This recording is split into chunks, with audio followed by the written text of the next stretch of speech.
Continuons nos révisions avec les systèmes de points matériels. On note sigma, un système de points matériels fermé. Il contient tout le temps les mêmes points matériels, notés grand mi de masse petit mi.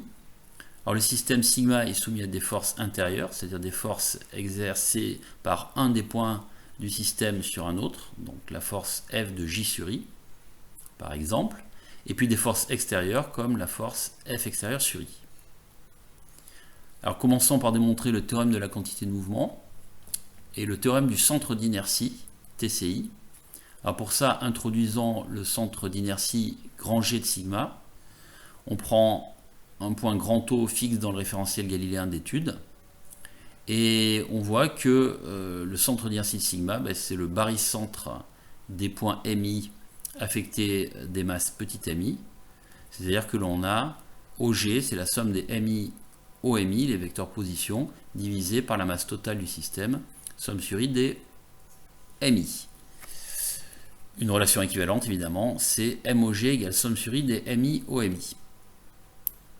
Si on dérive cette relation par rapport au temps dans le référentiel galiléen, on obtient à gauche MVG et à droite la somme sur I des MI VI. Alors on reconnaît MI VI, c'est la quantité de mouvement PI du point matériel grand MI. Et la somme des quantités de mouvement de tous les points matériels du système sigma, eh bien c'est tout simplement la quantité de mouvement total notée P de sigma. Donc on voit que pour la quantité de mouvement, tout se passe finalement comme si on n'avait qu'un seul point matériel, ça serait le centre d'inertie grand G, et qu'il était affecté de toute la masse du système. Alors maintenant, appliquons le principe fondamental de la dynamique au point matériel grand MI.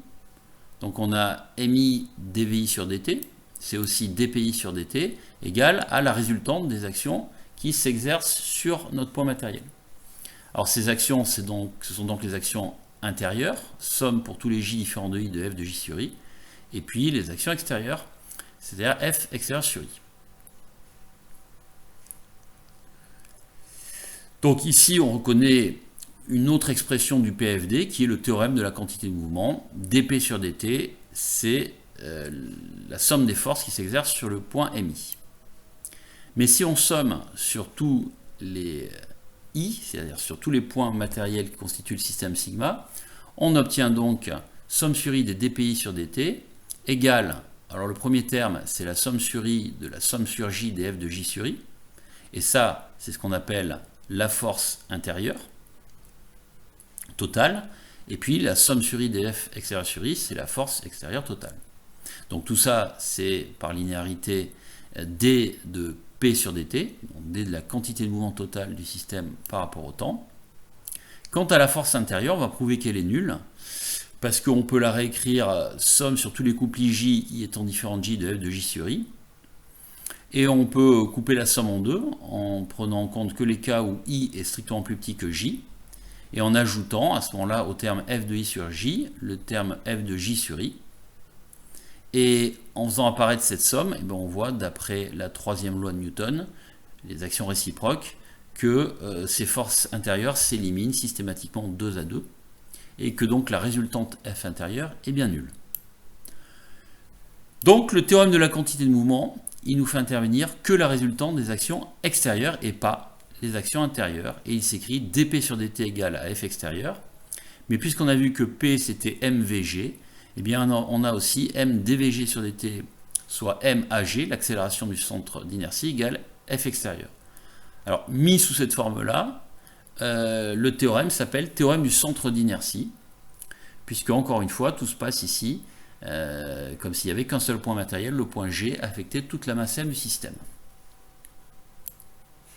Lorsqu'un système est isolé, il n'y a pas de force extérieure, la quantité de mouvement total du système se conserve.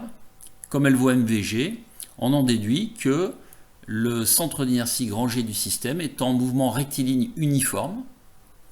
Donc le référentiel qu'on appelle référentiel barycentrique, noté R étoile, qui est le référentiel en translation par rapport au référentiel galiléen d'étude, et dans lequel G est fixe, on peut imaginer que G c'est l'origine de ce référentiel, eh bien on en déduit que dans ce cas-là, si le système sigma est isolé, R étoile est en translation rectiligne uniforme par rapport au référentiel galiléen R. Donc R étoile lui-même est galiléen, ce qu'on prouvera un petit peu plus tard en bonus à la fin du cours, si le système sigma est isolé. On peut donner un exemple d'application de ce théorème. Dans le cas du choc de deux mobiles autoporteurs, alors les mobiles autoporteurs sont placés sur une table à coussin d'air horizontale. On peut négliger, grâce au coussin d'air, les frottements avec la table. Donc les réactions compensent les poids des mobiles, qui sont bien pseudo-isolés. L'ensemble des deux mobiles est donc un système pseudo-isolé, dont la quantité de mouvement va donc se conserver. C'est-à-dire que le centre d'inertie G du système est en mouvement rectiligne uniforme. Avant choc, eh bien, par exemple, si le mobile numéro 1 est immobile, le mobile numéro 2 est lancé avec une vitesse V2. Alors, comme ils ont la même masse, eh bien, VG, ça doit être V2 sur 2. Eh bien, le centre d'inertie du système aura toujours la même vitesse, V'G égale à VG, après le choc, bien que les deux mobiles, eux, aient des vitesses différentes. Alors passons au théorème du moment cinétique pour le système sigma. Alors de la même manière que précédemment pour le théorème de la quantité de mouvement, on va sommer le théorème du moment cinétique appliqué à chacun des points matériels qui constituent le système. Alors, pour chacun des points matériels, en prenant grand O, donc le point de réduction qui, je vous rappelle, est fixe dans le référentiel d'étude, eh bien, on a dLOI sur dt égale OMI vectoriel, la somme des forces qui s'exercent sur le point MI, c'est-à-dire les forces intérieures, somme sur J différent de I de F de J sur I, et les forces extérieures, F extérieure sur I. Si on somme sur I, eh bien on va obtenir somme sur I des dLOI sur dt, ça c'est D de somme sur I des LOI, c'est-à-dire c'est la dérivée du moment cinétique total de sigma, définie comme la somme des moments cinétiques de chacune de ces particules, ces points matériels.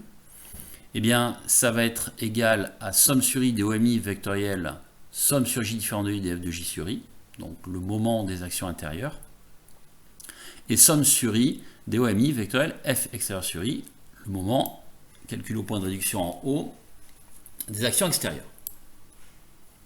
Alors nous allons prouver que le moment des actions intérieures est nul.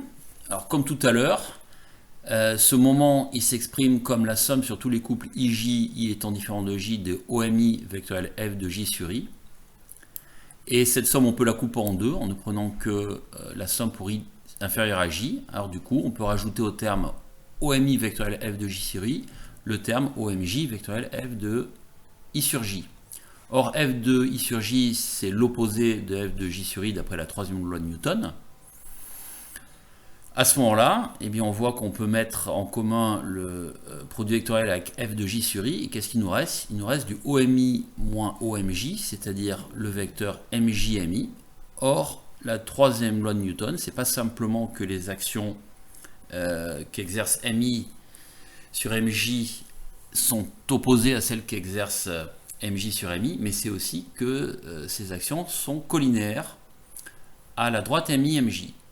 Et c'est ce qu'on utilise ici pour prouver que la résultante des moments des actions intérieures est nulle. Il ne nous reste plus à ce moment-là, dans l'expression du théorème du moment cinétique appliqué à un système de points matériels, que le moment des actions extérieures. Donc dLO sur dt est égal à somme sur I des OMI vectoriel F extérieur sur I. Maintenant, le troisième grand théorème, c'est le théorème de l'énergie cinétique. Et on va continuer avec la même tactique, qui est de sommer pour toutes les particules MI du système le théorème de l'énergie cinétique appliqué à chacune des particules. Ce théorème, il s'exprime comme variation de l'énergie cinétique, c'est le travail des actions intérieures plus le travail des actions extérieures.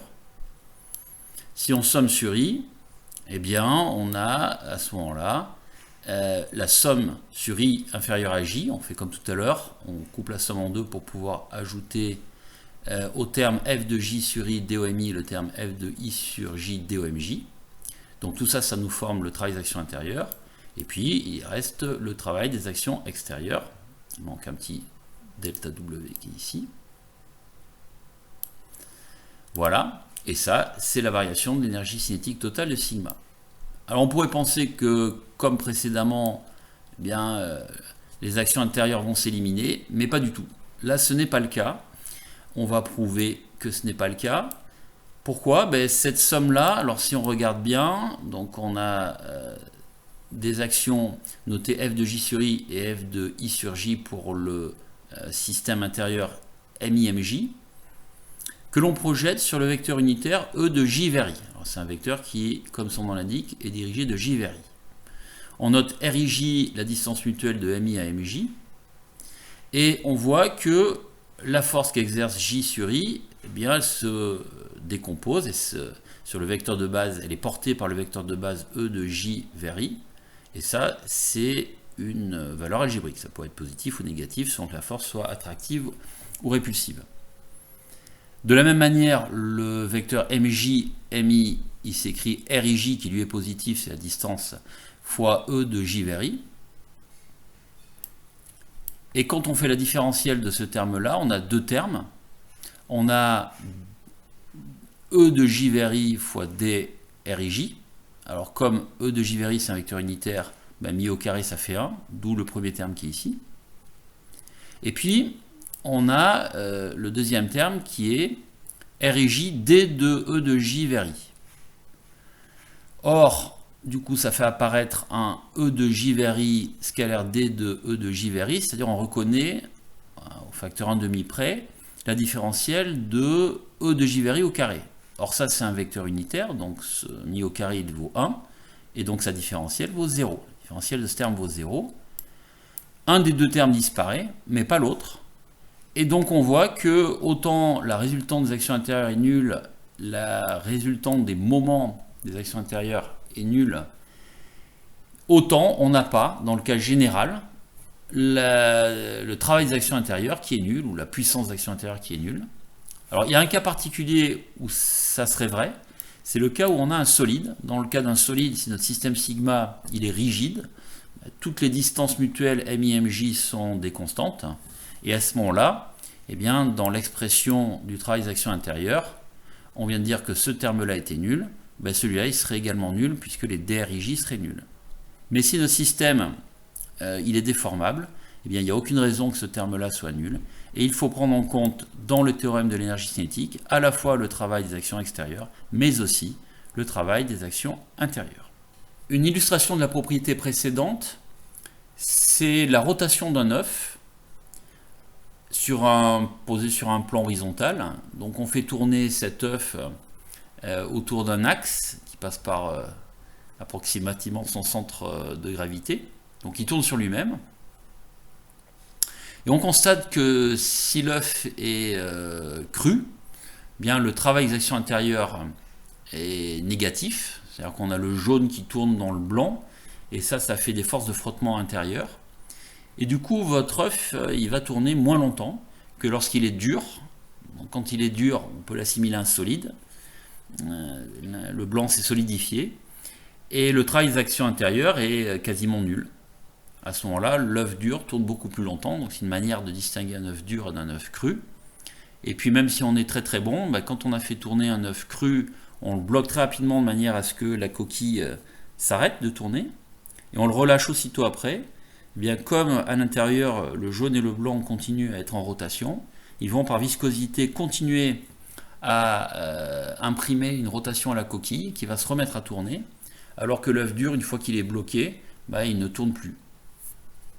Nous allons appliquer maintenant les résultats précédents dans le cas d'un solide en translation puis en rotation autour d'un axe fixe.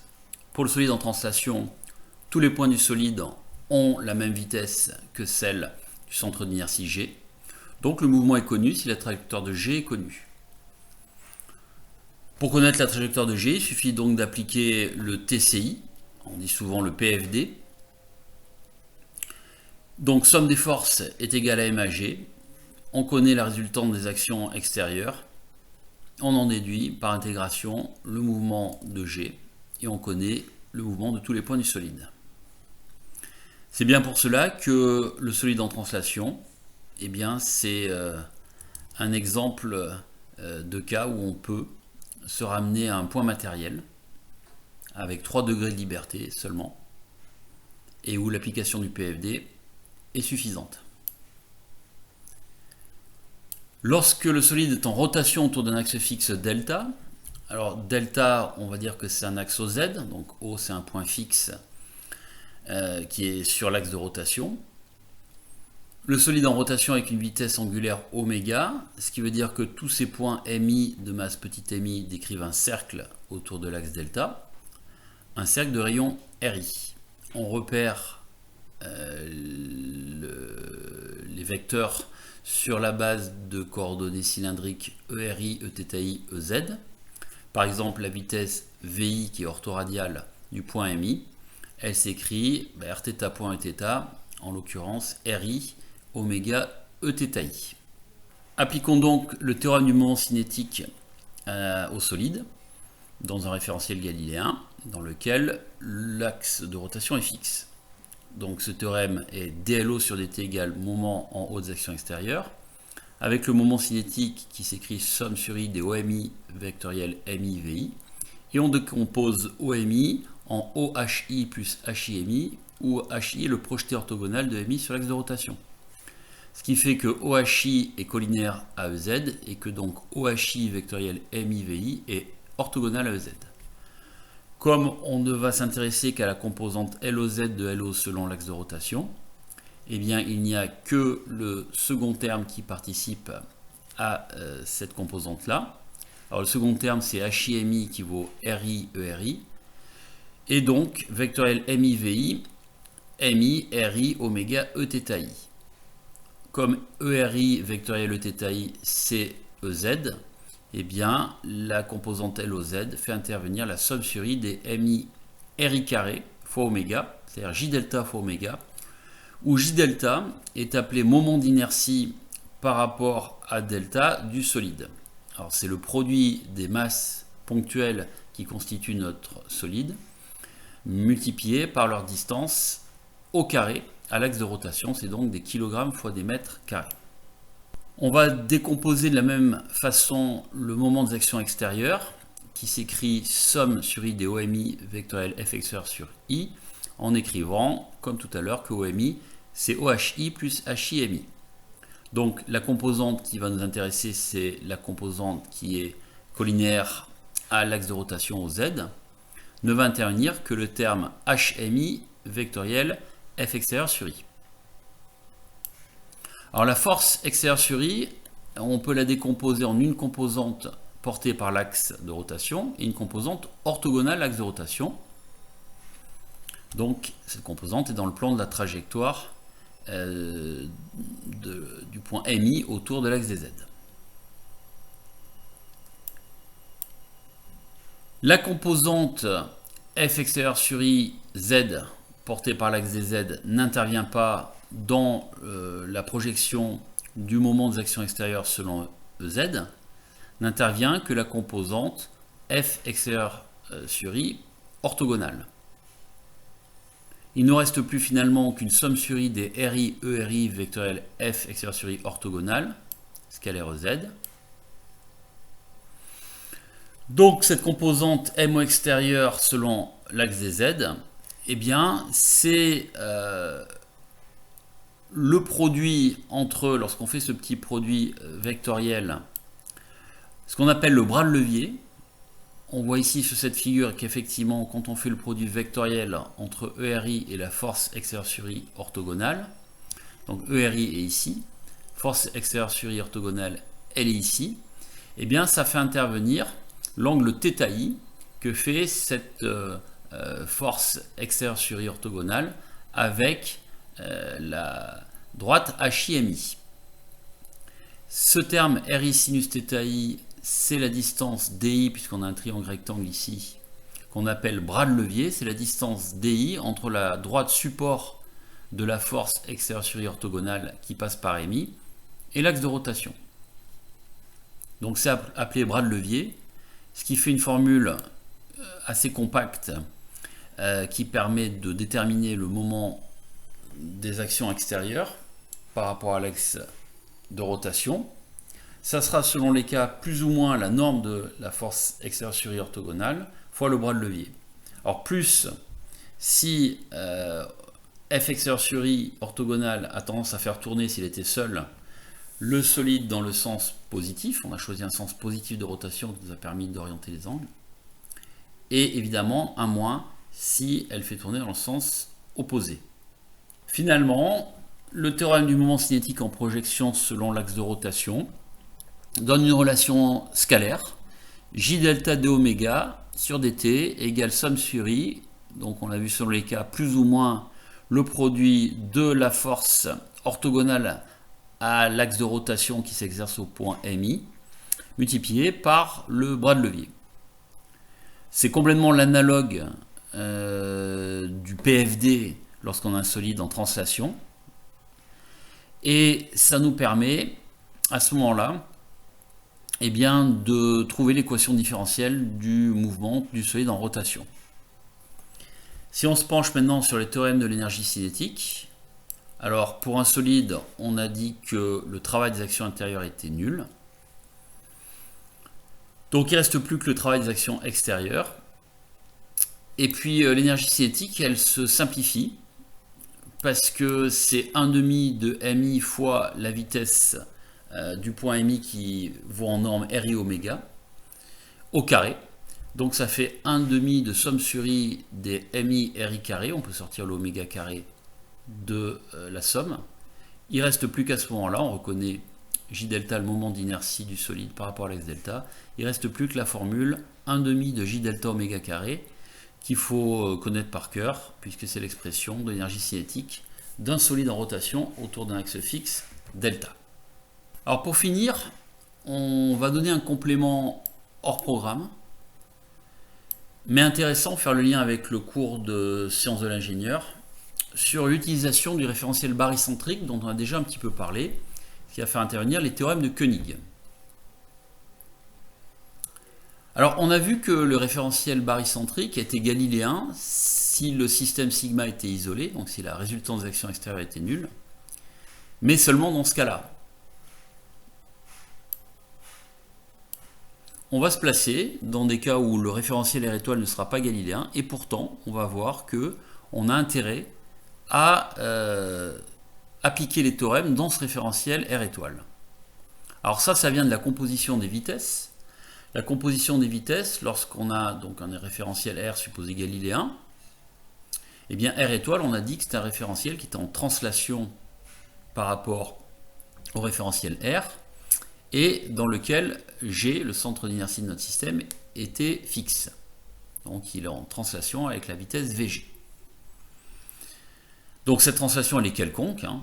Elle ne serait rectiligne uniforme que si on avait somme des forces extérieures qui était nulle. Ici, la translation est quelconque, mais on peut appliquer la composition des vitesses.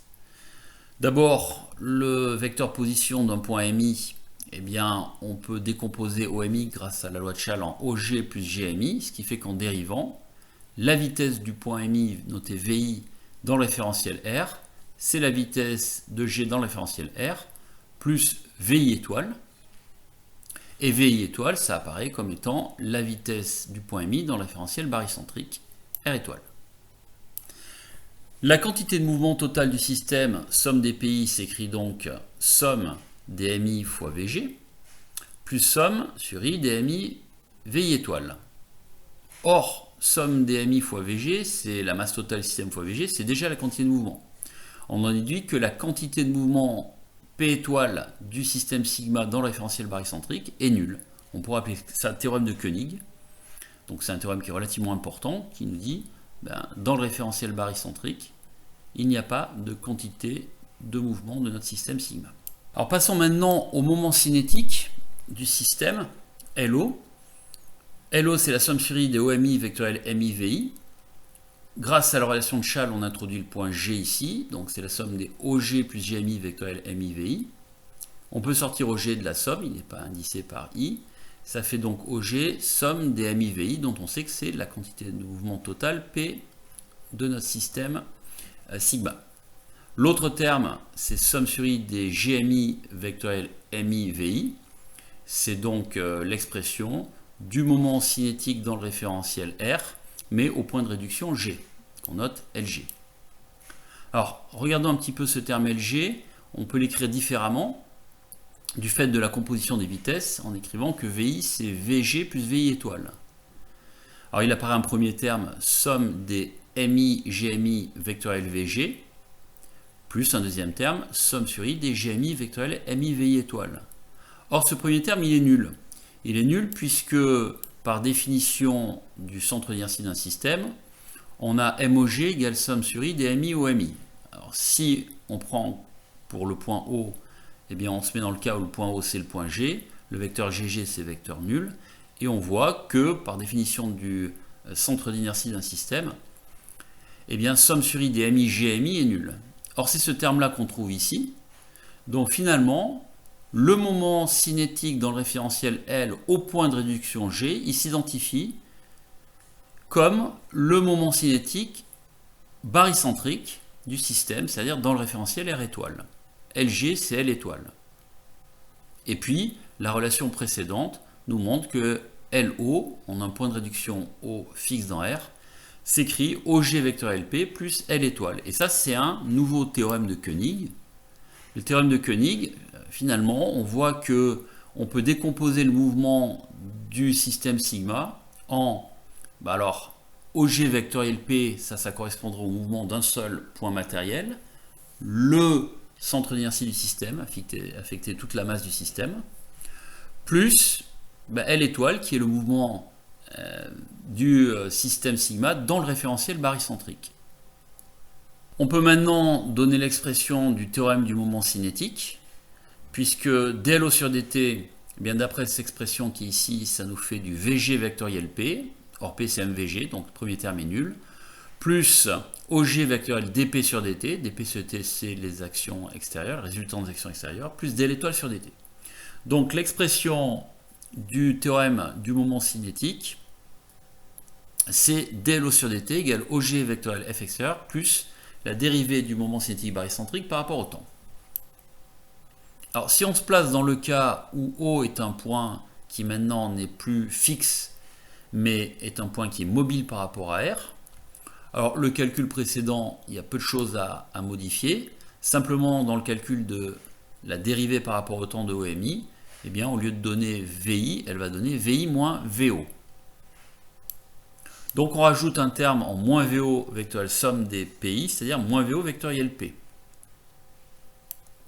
Donc voilà l'expression du moment cinétique LO lorsque O est mobile, ça fait moins VO vectoriel P plus moment en O des actions extérieures. C'est quelque chose qu'on aurait pu établir précédemment, ça n'a pour le moment rien à voir avec le référentiel barycentrique, c'est simplement l'expression du théorème du moment cinétique en un point de réduction qui est mobile dans le référentiel d'étude.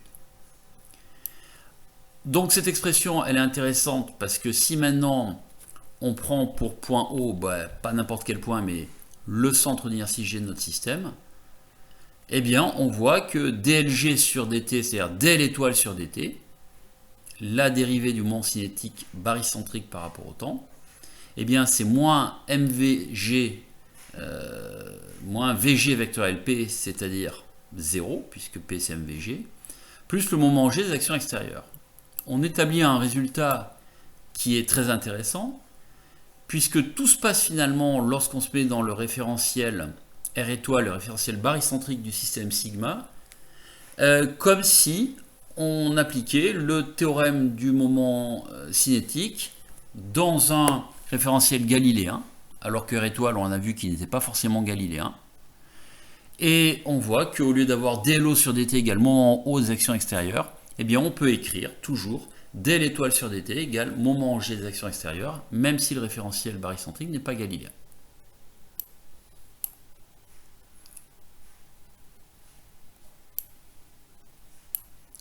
Pour l'énergie cinétique, on peut démontrer aussi le théorème de Koenig.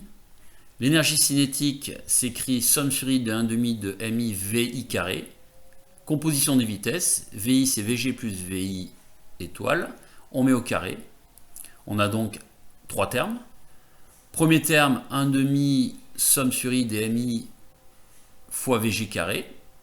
Somme sur I des MI, c'est la masse totale du système. Ça donne 1,5 de MVG carré. Deuxième terme qui vient du double produit ici, donc il n'y a plus les deux, c'est la somme sur I des MI VI étoile fois VG qu'on peut sortir de la somme, et on reconnaît la quantité de mouvement barycentrique qui est nulle. Donc ce deuxième terme est nul. Et le troisième terme, c'est la somme sur I de 1,5 de MI VI étoile carré, c'est l'énergie cinétique barycentrique dans le référentiel R étoile donc. De nouveau, on retrouve le théorème de Koenig. On peut décomposer le mouvement du solide en mouvement de G affecté de toute la masse M plus mouvement du système dans le référentiel barycentrique où G est fixe. Alors, terminons par un exemple, celui d'une roue qui roule sans glisser sur un plan horizontal. On utilise le repère OXYZ, donc Z vertical, X selon le déplacement du centre d'inertie G. Donc on oriente évidemment de Z vers X les angles. Et on utilise ça donc dans le référentiel galiléen OXYZ. Alors la relation cinématique qui traduit le roulement sans glissement, c'est que VG c'est A oméga fois EX, où oméga c'est la vitesse de rotation du solide, et A le rayon de la roue. Donc ça on l'obtient en écrivant que la vitesse du point I est nulle, le point I appartenant au solide. Alors commençons par écrire le moment cinétique au point de réduction O de notre roue. D'après le théorème de Koenig, c'est OG vectoriel MVG plus L étoile. Or, dans le référentiel R étoile, il y a rotation autour d'un axe fixe. Le référentiel R étoile, il est en translation par rapport à R et il est, on va dire, centré sur G, il est tel que G soit fixe. Donc dans ce référentiel-là, il n'y a plus qu'un mouvement de rotation autour d'un axe fixe, donc on se ramène à ce qu'on a vu précédemment. Et L étoile, c'est le moment d'inertie de la roue par rapport à l'axe GY, donc l'axe passe par G qui est orthogonal au plan de l'écran d'ordinateur, fois oméga fois EY. L'énergie cinétique, elle, elle s'écrit 1,5 de mVg carré, d'après le théorème de Koenig, plus EC étoile, et là encore une fois, on peut utiliser la formule qui donne EC étoile pour un mouvement de rotation autour d'un axe fixe, c'est 1,5 de JGY oméga carré. Alors, un petit bonus pour finir.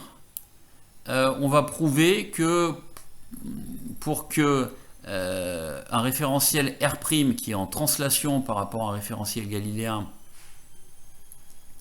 soit galiléen aussi, il faut que cette translation soit rectiligne uniforme.